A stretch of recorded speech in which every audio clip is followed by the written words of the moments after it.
Orang Yahudi atau orang Israel, beda Yahudi sama Israel begini. Nabi Ibrahim punya istri namanya Sarah. Sarah punya anak namanya Ishak. Ishak punya anak namanya Yakub. Yakub ini namanya dua. Satu Yakub, satu lagi Israel. Isra artinya hamba, El artinya Tuhan. Israel artinya hamba Tuhan. Saya ulang lagi. Nabi Ibrahim punya istri namanya Sarah. Sarah punya anak namanya Ishak. Ishak punya anak namanya Yakub. Yakub ini namanya dua. Satu Yakub, satu lagi Israel. Maka anak cucu keturunan Yakub ini disebut dengan Bani Israel. Nama saya Abdul Somad. Anak cucu saya namanya Bani apa pula Bani Israel. Nyari gara-gara namanya ini. Bani Nabi Adam. Anak cucu Nabi Adam disebut dengan Bani Adam. Anak cucu Abdul Somad Bani ini Somad tak? Nah, Nabi Ibrahim punya istri namanya Sarah. Sarah punya anak namanya Ishak. Ishak punya anak namanya Yakub. Yakub punya anak namanya Yusuf. Yusuf punya saudara namanya Yahuza. Cucu cicit keturunan Yahuda disebut dengan Yahudi. Jelas? Kira-kira kalau ditanya apa beda Yahudi sama Bani Israel, bisa dijelaskan? Capek kali lah ngulangnya nih kalau nggak bisa jelaskan. Jadi Benyamin Netanyahu itu keturunan Nabi Yakub. Enak kali kalian bilang iya. Dia namanya Yahudi Askenazi namanya. Yahudi Askenazi ini orang Eropa yang mengaku-ngaku Yahudi. Kalau dites secara DNA, mereka ini pun Yahudi palsu juga. Mengaku-ngaku Yahudi. Jadi mereka ini tidak punya negara. Tak ada negaranya. Orang Melayu ini punya negara enggak?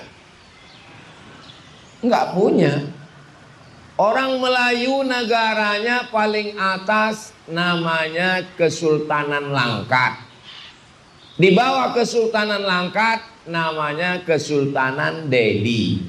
Di bawah Delhi Kesultanan Serdang. Di bawah Serdang Kesultanan Tebing Tinggi.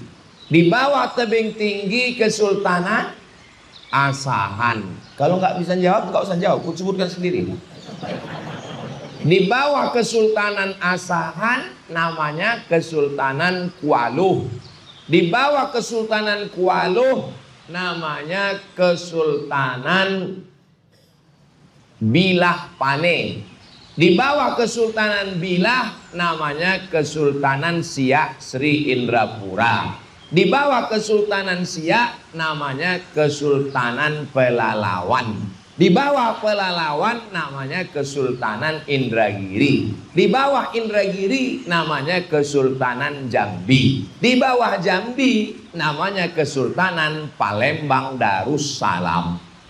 Itu semua itu negeri orang Melayu yang di pesisir pantai timur Sumatera ini. Kalau Israel mengamuk. Jadi yang pesisir tepi ini Pulau Sumatera ini, Pulau Sumatera. Yang pesisir pantai timur ini yang mengarah ke Kalimantan, ke Papua sana, yang bagian timur, ini namanya pantai timur Sumatera. Dari mulai atas Kesultanan Tamiang Melayu, sampailah ke Palembang itu Melayu. Yang bagian tengahnya Kerajaan Batak Sisingamangaraja Raja yang tengah ini. Lalu kemudian Karo juga punya Kesultanan Aru namanya. Ini bagian tengah. Jadi setiap suku ini dulu punya negara. Orang Batak punya negara, orang Karo punya negara, orang Melayu punya negara, orang Jawa punya negara. Ada buahnya itu pahit, namanya buah maja, maka disebut dengan maja. Ya Majapahit lah, orang Majapahit. Tumbang Majapahit naik Kesultanan Demak namanya. Disitulah Islam masuk dengan berdakwahnya Wali Songo. Artinya setiap suku ini punya negara. Yahudi tidak punya negara. Yahudi ingin punya negara. Maka datanglah orang Yahudi namanya Theodor Herzl. Siapa namanya? Theodor. Ingat nih baik-baik. Nanti akan keluar dalam UAS ujian akhir semester. Datang si Theodor Herzl. Theodor Herzl ini datanglah dia menjumpai Sultan Abdul Hamid. Waktu itu Kesultanan Islam paling hebat di Turki. Dimintanya tanah Palestina. Sultan Abdul Hamid, ya, ini kubawakan beberapa tas keping uang emas. Kasihlah Palestina itu ke kami. Kata Sultan Abdul Hamid, aku tak mau menjual Palestina dengan hanya sekeping dunia. Sakit hatilah Yahudi ini karena Sultan Abdul Hamid tak mau menjual Palestina. Akhirnya digulingkanlah Sultan Abdul Hamid pada tahun 1924. Negara-negara Islam ini dijajah. Indonesia dijajah oleh siapa? Apa pula Belanda? Portugis. Portugis lah yang pertama kali datang sampai ke wilayah timur Kesultanan Tidore, Ternate, Jailolo, dan Bacan. Itu 4 kesultanan di timur sana. Karena di sana banyak pohon yang tak tumbuh di tempat lain. Pohon cengkeh namanya. Portugis apa Portugal Pak Ustadz? Nama negaranya Portugal. Nama orangnya Portugis. Portugal itu nama negara, bukan persatuan orang tua gatal. Nah, lalu kemudian datang Inggris. Akhirnya mereka berbagi-bagi.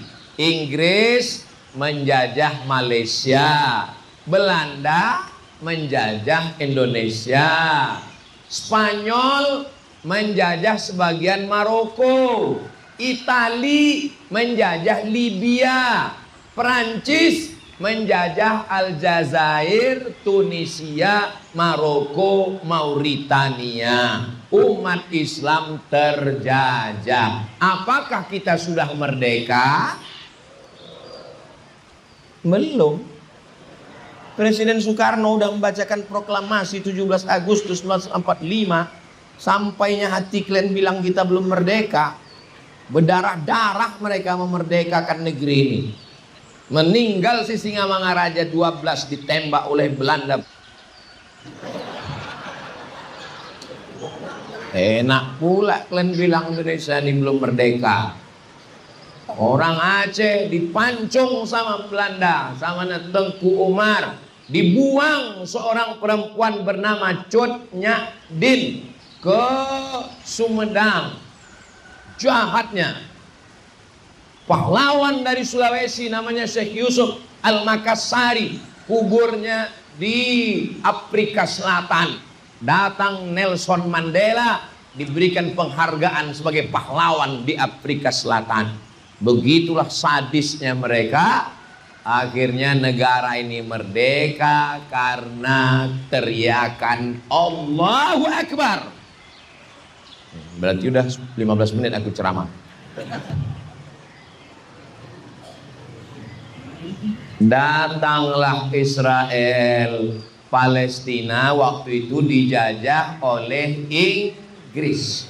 Inggris lah yang mengasih tanah Palestina ini ke Israel. Israel, ya, mau klaim tanah Palestina ini, kita Inggris. Mau, ambillah. Diambillah Palestina itu oleh Yahudi dari tangan Inggris. Kenapa kita sekarang bahasa Inggris? Karena Inggris lah paling luas wilayah jajahannya di dunia, maka bahasa dialah yang dipakai. Tapi jangan gara-gara ceramah malam ini kalian nggak mau belajar bahasa Inggris. Tetap belajar bahasa Inggris. Karena kalau kita nggak ngerti belajar bahasa Inggris, dibodoh-bodohi orang itu kita. Yang kuliah di Fakultas Sastra Inggris di Universitas Sumatera Utara di USU, lanjutkan. Ceramah-ceramahku ini tolong buatkan teksnya pakai bahasa Inggris. Siap? Kalau nggak bisa pakai AI. Supaya yang undangan nonton ceramah ini cuma hanya orang Medan aja. Dibuatkan transkripnya pakai bahasa Inggris. Biar ditonton sama Donald Bebe. Tontonnya di Gedung Putih kan, ditanya, "Who is this?" kata dia.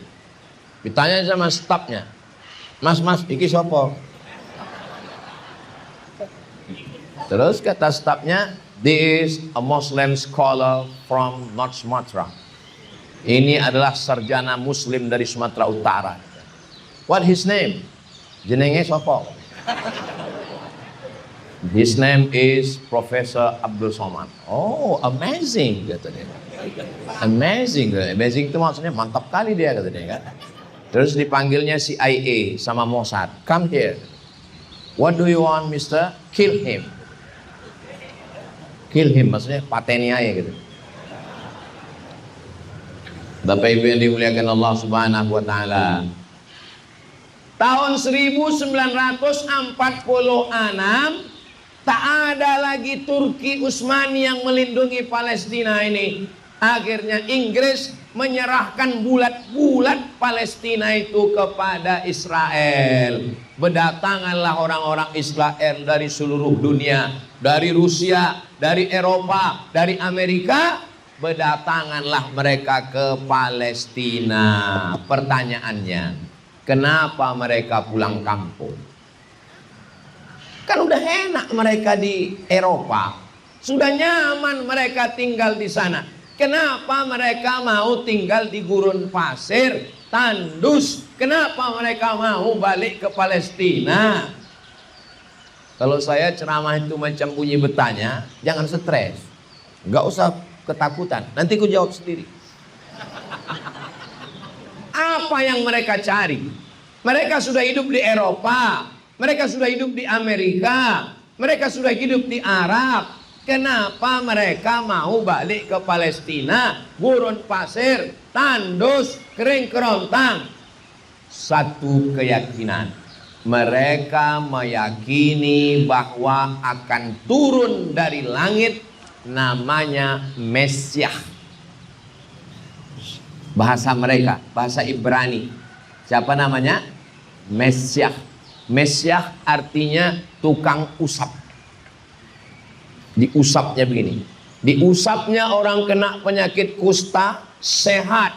Diusapnya orang yang buta, menengok. Diusapnya orang yang lumpuh, berdiri. Diusapnya orang yang mati, tegak. Maka disebut dia dengan Mesiah. Mesiah artinya orang yang mengusap. Mengusap. Kalau bahasa Melayunya menyapu. Makanya dulu kalau orang belajar wudhu kan, muka disiram, tangan disiram, kepala disapu. Dulu orang Melayu belajar gitu, kepala disapu. Dia ngajar di Jawa, disapu orang tuh. Disapu tuh maksudnya diusap.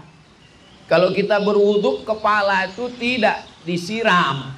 Kepala itu diusap, tangan dibasahi, diusap, dan telinga diusap.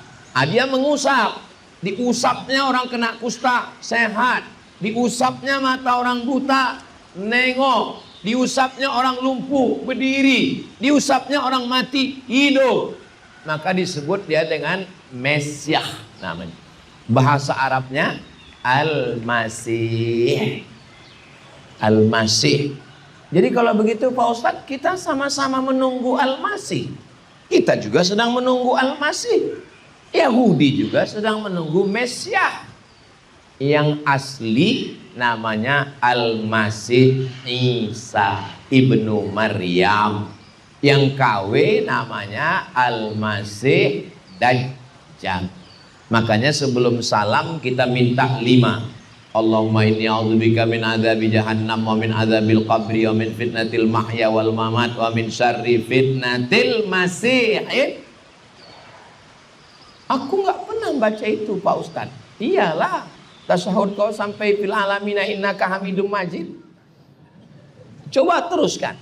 Allahumma fir lima qaddamtu wa ma akhartu wa ma asrartu wa ma a'lantu wa ma asraftu wa ma anta a'lamu bi minni antal muqaddim wa antal muakhiru la ilaha illa anta subhanaka inni kuntu minadh dhalimin. Tambah 5. Allahumma inni a'udzubika min adzabi jahannam wa min adzabil qabri wa min fitnatil mahya wal mamat wa min syarri fitnatil masih dajjal.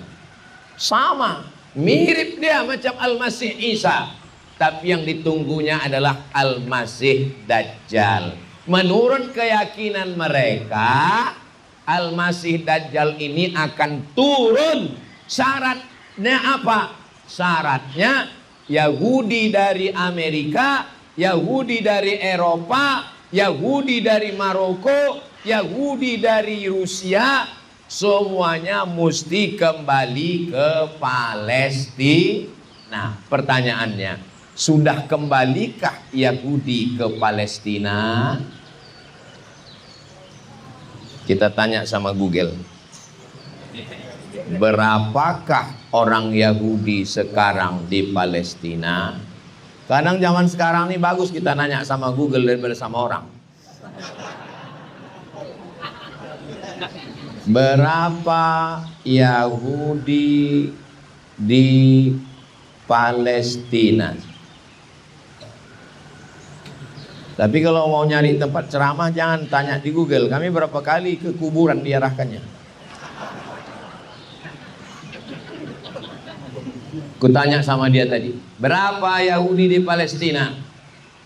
7,2 juta orang Yahudi sudah balik ke Palestina dari Amerika, dari Rusia, dari Eropa. Kembali mereka ke Palestina. 7,2 juta Yahudi sudah kembali. Tujuannya untuk apa? Orang bingung. Ini bukan masalah agama. Ini adalah masalah politik. Kepala kau politik. Ngapain orang itu balik mau rebut tanah tandus? Ini keyakinan mereka.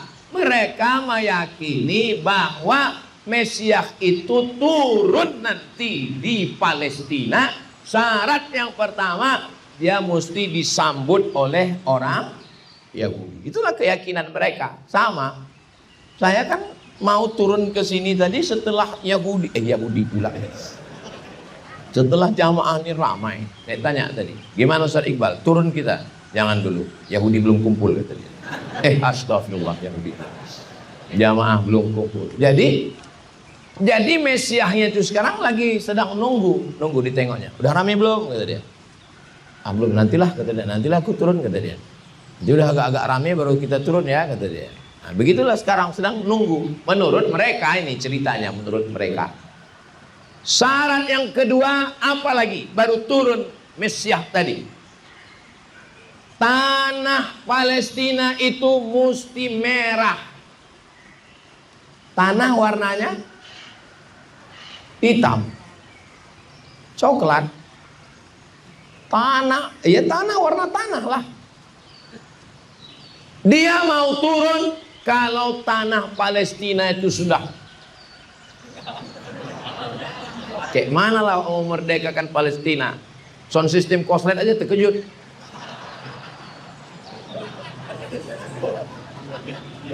Dia baru mau turun kalau tanah Palestina itu merah. Merah karena apa? merah karena darah anak-anak Palestina. Sekarang yang bingung, kenapa mereka membunuh anak-anak? Kenapa mereka meledakkan ibu hamil? Kenapa mereka meletupkan orang Palestina? Kenapa anak-anak mereka potong? Setelah mendengar ini, paham? Karena mereka menunggu Mesias. Dan syarat Mesias itu turun, tanah mesti merah. Bagaimana cara memerahkan tanah? Darah anak Palestina diledakkan, diletupkan, perempuan hamil dibunuh. Orang kalau nggak ngerti sejarah ini bingung dia nengok Palestina ini. Kok begitu ya mereka? Kok sadis ya? Tapi kalau orang ngerti sejarah ini, Ustadz baca di buku apa? Nama kitabnya Tarikh Ad-Diyanah Al-Yahudiyah. Sudah diterjemahkan ke dalam bahasa Indonesia. Sampulnya warna hitam. Sejarah agama Yahudi. Nama penerjemahnya Abdul Somad. Ini orang.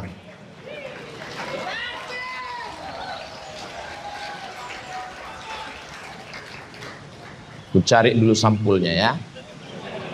Sejarah agama Yahudi. Tulis di situ sejarah agama Yahudi UAS buat. Oh, ujung-ujungnya jual buku juga. Ini dia, nampak sampulnya? Sejarah agama Yahudi. Buku ini saya terjemahkan tahun 2007. 20 tahun yang lalu buku ini sudah saya terjemahkan. Kalau sekarang buku ini laku, saya tak dapat untung seperak pun. Karena sudah saya terjemahkan, saya serahkan ke penerbit, habis itu dicetak orang itu. Saya sudah jual habis. Mestinya dulu saya cetak sendiri. Kenapa Ustadz jual habis? Aku nggak tahu bakal viral. Kusangka dulu aku hanya Ustadz biasa aja. Siapa yang tahu kita akan jadi profesor doktor sehebat ini kan? Karena kita tahu. Ku terjemahkan, habis ku terjemahkan, ku kasih penerbit, dicetak orang itu. Sekarang pas acara bedah menjadi Israel nih, ku tengok. Nah, kalian selesaikan dulu masalah sama Yahudi ini.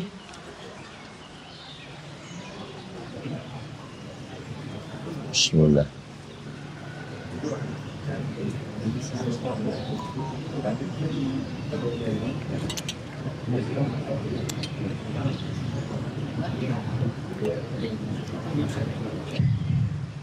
Saya malasnya ceramah kalau bermasalah sound systemnya ini, mesti diulang lagi dari awal. Udah. Inilah hebatnya ceramah di Masjid Al-Falah ini. Asal habis 20 menit ganti mikbat. Hebat. Saya udah banyak lah saya ceramah. Biasanya sampai bebusa nggak berganti-ganti. Di sini 20 menit ganti. Hebatnya masjid. Padahal kalau ditengok bangunannya macam-macam lapunya. Tapi mikrofonnya luar biasa. AC-nya tengoklah, kanan kiri AC, tapi panasnya minta ampun ya.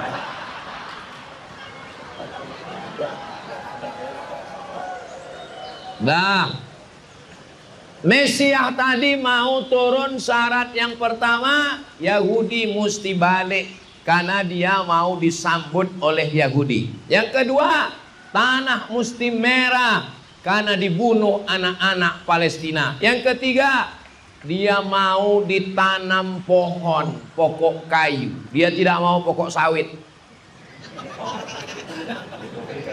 Apa pokok yang dia mau?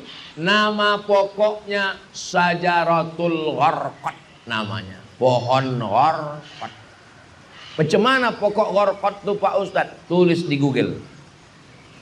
Alif, lam, ghain, ra, qaf, dal. Al-gharqad. Enter, pilih image, gambar, nampak. Nggak bisa handphoneku nulis alif lam Pak Ustadz, berarti belum masuk Islam.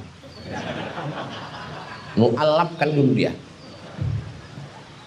Itulah yang dikatakan Nabi dalam hadis sahih, nanti akan terjadi peperangan di akhir zaman, semua akan menolong tentara Islam kecuali satu pokok kayu, namanya Syajaratul Gharqad.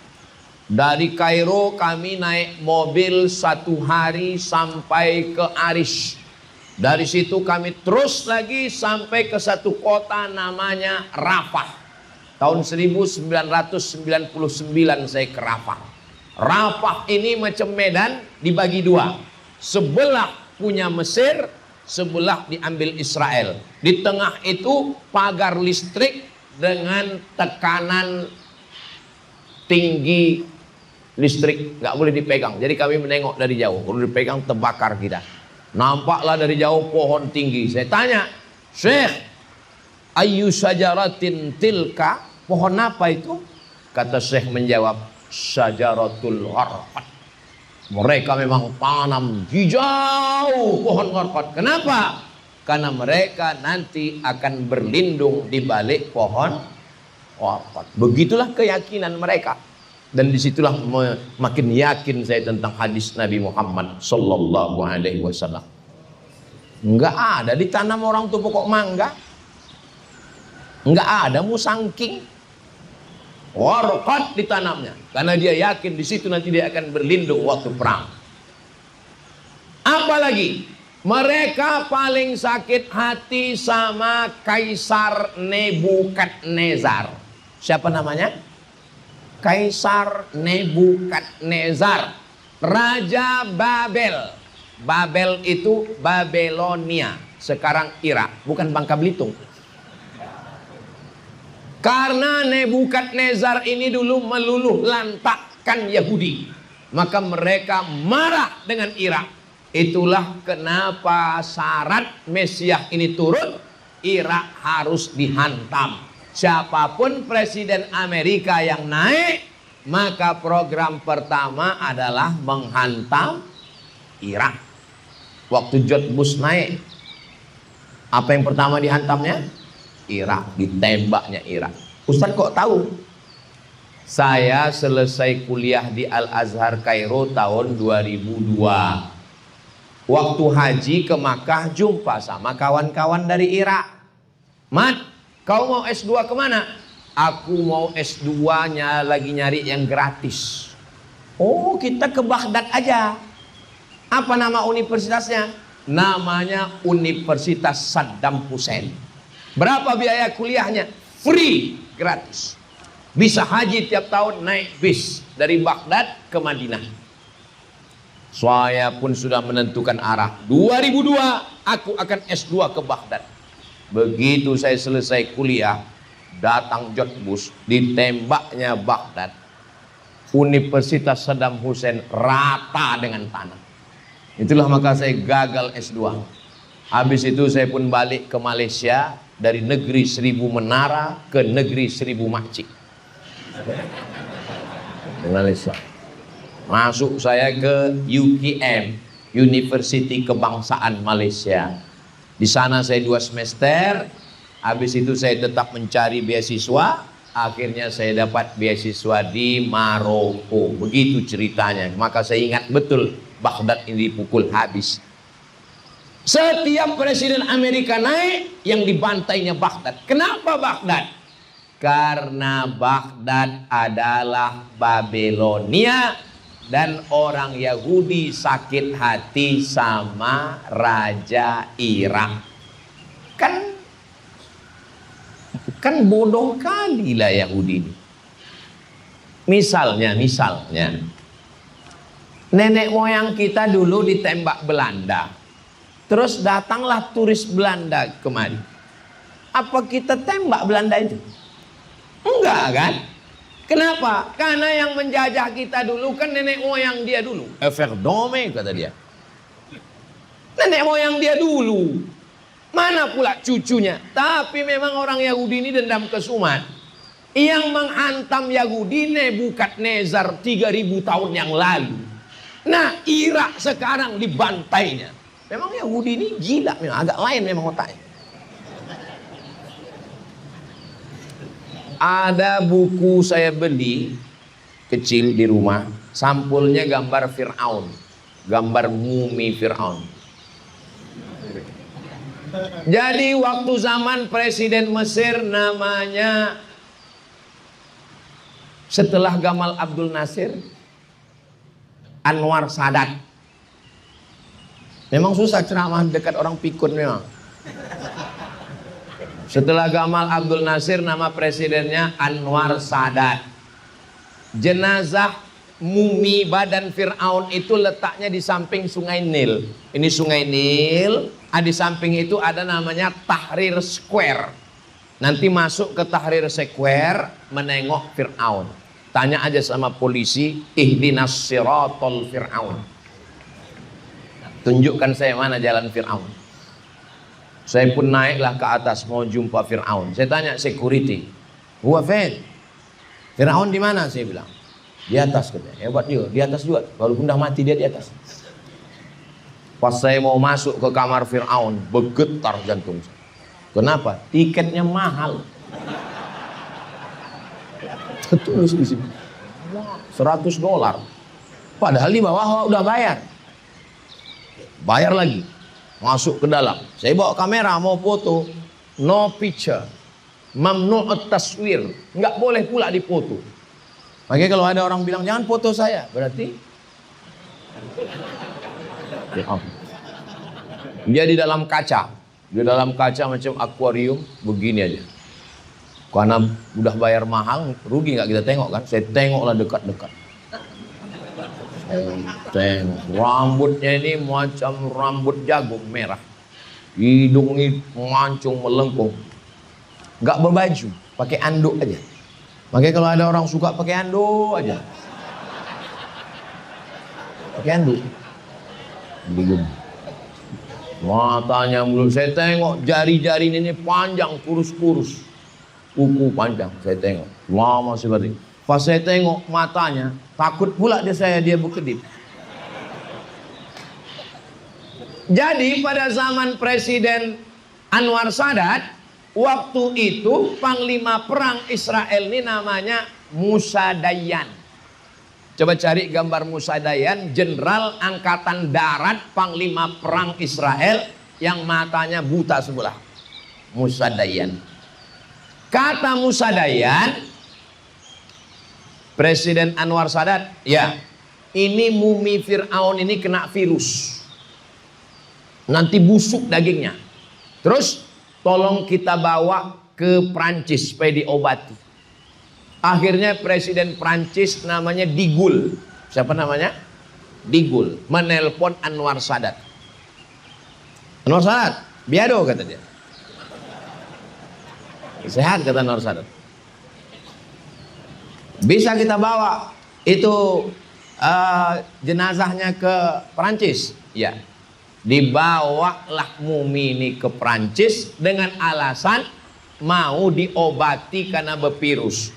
Begitu sampai di Paris, Prancis, Musa Dayan sudah menunggu jenazah mumi Fir'aun tadi. Begitu dapat, ditumbuknya Fir'aun tadi. Kaulah yang udah menyiksa nenek moyang kami, ditumbuknya. Saya waktu baca buku itu, memang gila loh orang Yahudi. 3.000 tahun yang lalu nenek moyangnya, itu pun ditinjunya juga. Memang sungsang otak orang Yahudi. Ada bukunya di rumah saya sih. Saya mau menceritakan tentang lain otak Yahudi. Entah apa isi kepalanya. Memang pintarnya memang, tapi itulah. Lalu kemudian mereka tetap sakit hati dengan Nebukadnezar. Maka dia menghantam Irak. Irak mesti dihantam. Kenapa? Membalaskan sakit hati karena terusirnya orang Yahudi. Pindah ramai-ramai. Sudah. Merahkan tanah Palestina. Sudah. Tanam pohon orkot. Sudah. Bantai Irak. Sudah. Apalagi? Hancurkan Masjidil Aqsa. Itu maka di bawah Masjidil Aqsa itu digali mereka terowongan. karena mereka mau Masjidil Aqsa ini nanti jatuh ke bawah. Setelah Masjidil Aqsa ini jatuh ke bawah, mereka akan membangun di atasnya namanya Temple of King Solomon. Tempel itu artinya kuil, bukan tempel ban. Temple tulisannya. Temple of King Solomon. Macam mana bentuknya Pak Ustadz? Sebentar, aku tanya sama Yahudi dulu. Google ini kan punya orang Yahudi. Tulisannya temple. Jangan kalian tulis tempe, keluar tahu. Temple of King Solomon. Itu dia, tengok. Itu dia. Inilah yang akan mereka bangun nanti di atas Palestina. Temple of King Solomon. Ini yang akan mereka bangun. Gambar replikanya udah mereka buatkan. Nanti setelah runtuh Masjidil Aqsa, dibangun di atasnya Temple of King Solomon, barulah turun Mesias tadi. Paham? Jelas? Setelah Mesias turun, mereka akan menguasai dunia yang luas kekuasaannya dari 2 sungai. Sungai Nil di atas, Sungai Efrat di bawah. Di mana Sungai Nil? Mesir, Afrika Utara. Di mana Sungai Efrat? Irak, Asia bawah. Mereka buat negara namanya The Great Israelian. Bahasa kitanya Israel Raya. Bapak Ibu yang dimuliakan Allah Subhanahu wa taala. Jadi kita ini sebenarnya sedang menunggu. Yang sekarang-sekarang ini Dajjalnya belum. Itu baru Dajjal KW9. Menghadapi Dajjal-Dajjal kecilnya aja pun kita udah pontang-panting. Apalagi kalau Dajjal yang asli itu betul datang. Baru Dajjal Makoli yang turun. Udah pusing kepala kita. Sududu kata dia. Di internet ini. Ciri Dajjal, yang hak kata dia berarti batil, yang batil kata dia berarti hak. Itulah kenapa kita mesti waspada. Bagaimana cara menyelamatkan kita dari Dajjal? Berjamaah. Berjamaah. Saya senang sekali masjid kita ini sudah ramai dengan sholat berjamaah. Jangan sendirian. Karena kalau sendirian akan dikhawatirkan mudah ditarik oleh rayap besi. Maka kita mesti bersama supaya jangan sampai ditarik Dajjal. Subuh jumpa, zuhur jumpa, asar jumpa, maghrib jumpa, isya jumpa, maulid jumpa, nuzul Quran jumpa, Isra Mi'raj jumpa, melepas jamaah haji jumpa. Berpisah kita sedikit, Dajjal mulai mendekat. Waspadalah. Kejahatan terjadi bukan karena ada niat dari pelakunya, tapi karena ada kesempatan, kata Bang Naki. Jadi kalau kita udah rame-rame begini, insya Allah masalah masjid ini nggak ada masalahnya. Masjid ini udah bagus, kipasnya hidup semua,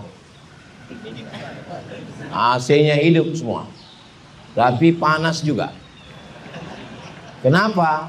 Ya karena memang musimnya lagi begitu sekarang. Terima aja, nggak usah terlalu banyak mengeluh hidup ini. Ustadz sendiri yang mengeluh, aku nggak ada mengeluh. Aku cuma cerita aja.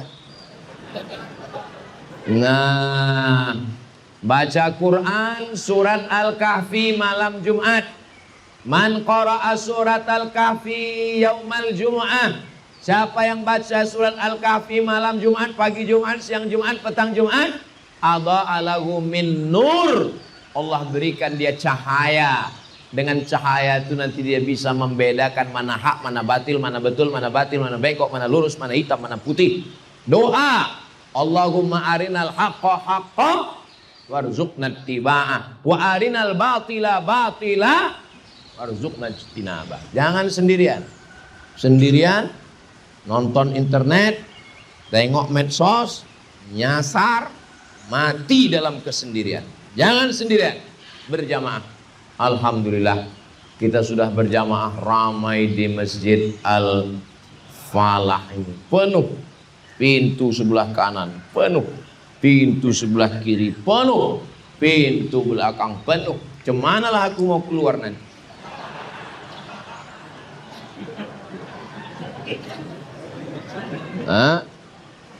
Jadi nanti Pak Ustadz akan turun, Al-Masih Dajjal ini turun. Berapa lama dia turun? Dia akan turun selama arba'ina yauman, 40 hari. Turun dia 40 hari membuat kekacauan, kerusakan di atas muka bumi. Lalu datang Nabi Isa alaihi salam, berjumpa dia dengan Dajjal di bab Lut. Nama tempatnya bab pintu Lut di Palestina. Ketika Dajjal menengok Nabi Isa, yadzubu kama yadzubul milhu fil ma'. Dia pernah menengok garam masuk ke air. Garam kasar masukkan ke air, larut. Begitulah dia meleleh menengok Nabi Isa alaihi salam. Nabi Isa lah yang bisa membunuh Dajjal. Cuman yang jadi masalah nanti, kita ini ikut Nabi Isa atau ikut Dajjal? Ikut dua-dua. Pasang dua kaki namanya itu. Mudah-mudahan Allah menyelamatkan kita insya Allah. Saya meminta kepada Allah, ya Allah, kalau bisa waktu Dajjal turun, Al-Masih turun, kalau bisa aku udah mati. Karena tak sanggup aku sampai aku salah pilih, karena dia mirip. Dia menunjuk orang mati. Ya sama imtiri, ai langit turun hujan, turun hujan. Ya ardi umbuti, ai tanah tumbuh tanaman, tumbuh tanaman. Ya mayit qum wa ai mayit berdiri tegak. Orang lumpuh diusapnya sehat. Orang kusta diusapnya sehat. Orang buta diusapnya sehat. Orang menyangka dia Al-Masih, padahal dia adalah Al-Masih Dajjal.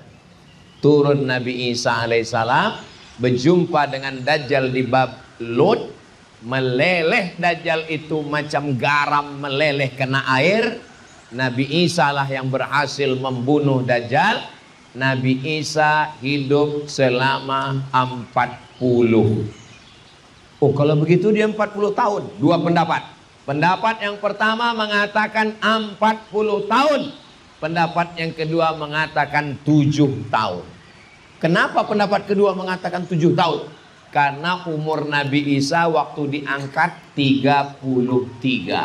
Kalau meninggal umur 40 berarti 33 tambah 7. Kurang 7 tahun. Yang mengatakan 40 dia pahami tekstual 40 tahun.